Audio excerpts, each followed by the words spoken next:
Don't take me again. What do you mean by again? It was the man who took me away from my mother. Benson rescued a little girl named Gabriella from human traffickers. System verification shows Gabriella was reported missing by a foster family in New Jersey, and the reason she was sent to a foster family is because she and her mother were forced to be separated.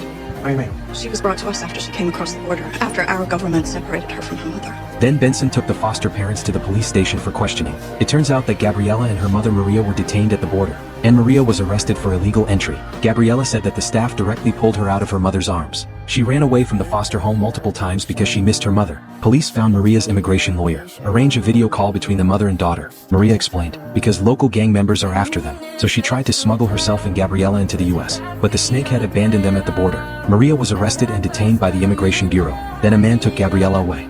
She was holding me and crying, and he just pulled her away. And this sound of the baby calling from me out of my head. During the video call between the mother and daughter, Gabriella cries and asks where her mother has gone. But despite the lawyer's request for more time, the guard suddenly interrupted the call anyway.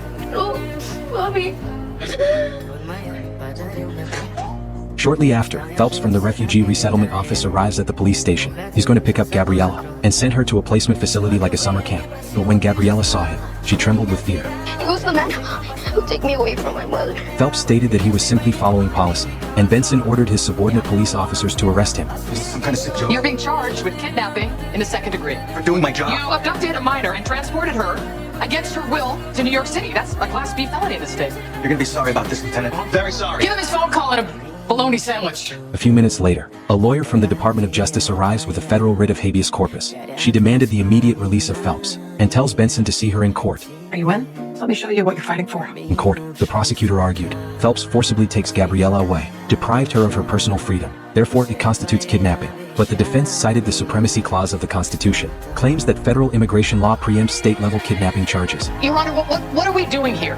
We're talking about a 9-year-old child. You're out of order, Lieutenant The Benson. government ripped this little girl out of her mother's arms. Somebody, somewhere, needs to stop this. Benson's argument had no effect. On the other side, Gabriella finally spoke up on her own initiative. She slowly emerged from fear, and for Amanda, Gabriella prompted her to decide to keep the baby in her womb. Do you want the baby to be a girl or a boy? I'm not sure. When I see my mother, I tell her that I want to have a little brother. Finally, the judge ruled. Federal immigration policy takes precedence over state-level charges. Phelps was acquitted in court. Gabriella must be taken away. No, Gabriella? I want to stay here. I know, sweetie, but I'm afraid that you have to go with Officer Phelps. I don't want to. You don't have a choice, honey. Please, Miss Olivia. Later, when Benson visited the detention center, she saw children of all ages and ethnicities, locked behind barbed wire. Their eyes are full of longing and helplessness. Benson felt helpless, then turn around and leave.